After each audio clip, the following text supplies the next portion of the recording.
de seu testemunho, como que a Gleice ingressou na Santa Igreja? Qual que foi a sua criação? O que for de mais importante, o que tocar no seu coração partilhar nesse momento da Vamos sua lá, eu vou caminhada? tentar resumir uma vida aí de 39 anos, né? De poucos. De poucos. Bom, eu nasci em berço católico, graças a Deus, né? Tanto do lado de pai quanto do lado de mãe. Estudei a minha vida toda no Colégio Misericórdia aqui em Osasco. E os meus pais sempre foram muito ativos na igreja, né? Em pastorais, movimento com a juventude, eram referência na diocese como casais também. Enfim, fizeram um trabalho muito legal. E eu cresci nesse meio, acompanhando pai e mãe para ir em ECC, para pregar não sei aonde. Minha casa vivia lotada de jovens, inclusive a missa das 11 da São Gabriel. Quem fundou foi os meus pais, na época do Padre Toninho. Naquela época não tinha juventude. E aí ele veio com um convite para os meus pais na época. Ele falou, vamos fazer alguma coisa para os jovens? E aí meu pai falou, tem que ser uma missa às 11 horas da manhã, porque jovem acorda tarde. Colocar 7, 8 horas da manhã não vai rolar, né? E assim iniciou esse trabalho que, graças a Deus, até hoje está lá, né? Abençoando. Então a Gleice cresceu nesse meio, né? Não sei pensar em algum momento da minha história, da minha existência, que Deus não estivesse presente. Não sei. Eu me lembro, assim, muito nova na escola, sempre fui muito arteira. Pode não parecer, dei muito trabalho para as freiras, viu, Rafael? Olha, Rafael, deixei aquelas freiras de cabelo em pé. Vamos dizer que você ajudou a melhorar, a santificar mais as freiras. Com certeza. E hoje eu olho e falo, meu Deus, o que seria de mim se o Senhor não tivesse me alcançado, né? Mas eu fazia bastante bagunça. Mas apesar de tudo isso, as minhas notas eram muito boas, né? Eu não era uma aluna que desrespeitava, mas era bagunça mesmo. Mas nesse período do colégio, sempre me pegava aconselhando já os meus colegas. E eu sempre falava de Deus, eu sempre falava, não, mas olha isso. Então, esse final de semana eu estive num retiro maravilhoso de aprofundamento, já aquecendo para estar aqui.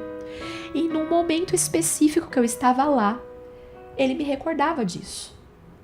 Desde muito cedo, ele já me confiava essa missão de direcionar as pessoas.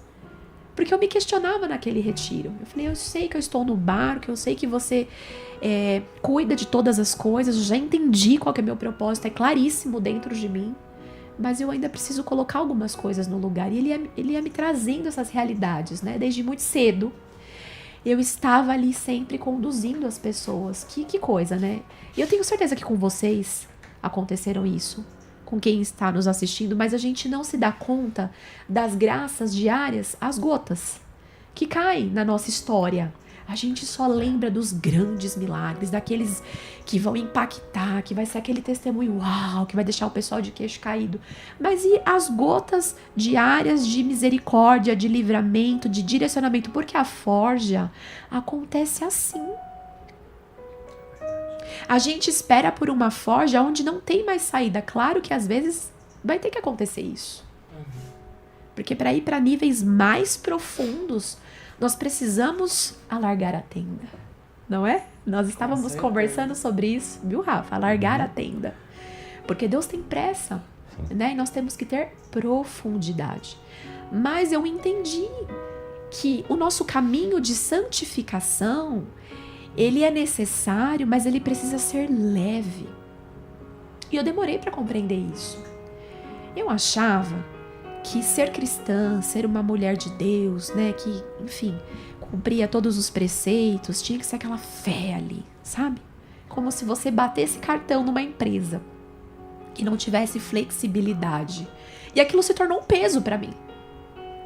Então eu percebi que dentro da igreja eu era uma mulher, mas dentro de casa eu falo, não precisa abrir a porta para os demônios, eu era o próprio capeta dentro de casa. Mas, nossa, você sim. Porque a gente tem que parar de andar com máscaras. Nosso Senhor nos vê despido todos os dias. Então eu falo assim, meu Deus, eu vou pra igreja, eu faço um teatro. Uma mulher posicionada na imagem, mas dentro de casa não dá testemunho. Uma mulher sem paciência, reclamona, murmurando. queria passar sempre na frente do marido, não conseguia viver a vocação da maneira com que Deus me chamava. E tava tudo bagunçado. Gente, tava tudo fora do lugar. E eu já pregava, já tava no movimento com mulheres. Mas eu ainda estava inserida no mercado de trabalho. Então, eu fui diretora comercial de uma multinacional por 7 anos. E eu era super realizada ali. Eu já me via aposentada ali.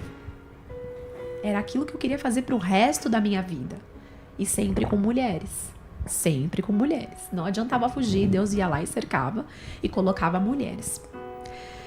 Até que, nesse processo todo, eu estava lavando louça em casa e o Espírito Santo falou assim: eu quero tua área profissional. Falei: diabo, cala a boca. Não, Deus não vai falar isso. É o diabo, imagina. Vai fechar essa porta que Deus que abriu? Tô feliz, tô realizada, tô bombando no meu trabalho. Deus vai me pedir? Não, é o diabo, afasta-te de mim. Só que eu sabia que era o Espírito Santo. A gente sabe. Ali eu fingi demência, né? Falei, não escutei nada, não é comigo. O coração estremeceu, continuei lavando a louça, não consegui trabalhar naquele dia. Tive que desmarcar as minhas reuniões, a voz era latente. Quero tua área profissional. E aí eu falava, me deixa, eu pensava, né? Me deixa. Eu tenho tanta coisa pra fazer hoje, para de falar comigo. E a voz ali, latente. Isso numa quarta-feira. No domingo fui pra Santa Missa, seguida de adoração na minha paróquia. Ninguém sabia, nem meu marido, não tinha falado pra ninguém. Na adoração o sacerdote fala assim: ei, mulher, você que está aqui, o Senhor te pediu algo essa semana, por que tanta resistência pra entregar, né? E aí eu já, não é comigo, tem tanta mulher aqui, ai, como a gente dá trabalho pro Espírito Santo, né? Gente, por que a gente faz esse papelão? Me conta. E aí eu falei, não é comigo, tem muita mulher. A missa acabou, eu sabia que era, passou-se mais uma semana, na outra adoração, no outro domingo, o sacerdote, de novo, mulher, o Senhor fala com você.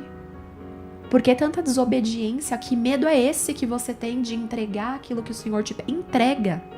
Você não vai entender nada do que vai acontecer, mas entrega. E aí eu silenciei. Aquela palavra entrou de forma cirúrgica dentro de mim. Aí houve um silêncio na igreja. E aí o sacerdote também tomou a palavra novamente. Ele falou assim: para você não ter dúvidas que é com você, o Senhor pede tua área profissional. E aí, tá bom, vou entregar agora. Se não você falar meu RG, meu CPF, eu não tô afim de ser exposta. Não, Senhor, é tudo teu, é sobre você, tudo bem. E eu saí decepcionada da igreja. Foi a primeira vez que eu tive uma grande decepção com Deus. Dentro da minha miséria, dentro do meu controle, dentro de viver aquilo que eu queria viver. A Gleice estava vivendo os sonhos dela, o plano que ela tinha traçado para ela mesma. E Deus estava permitindo, para ver até onde a Gleice ia. Mas como ele é Deus, ele é soberano, e ele vê o que eu não vejo, ele falou, peraí, deixa eu puxar de volta, porque senão vai se perder. E talvez não consiga voltar mais. Talvez se feche para aquilo que eu tenho, então deixa eu puxar agora. E foi assim. E eu fiquei 4 anos dentro de casa, passando pela minha forja, que me trouxe até aqui. As pessoas falam, nossa, a mulher que você se tornou. Não, a mulher que eu estou me tornando.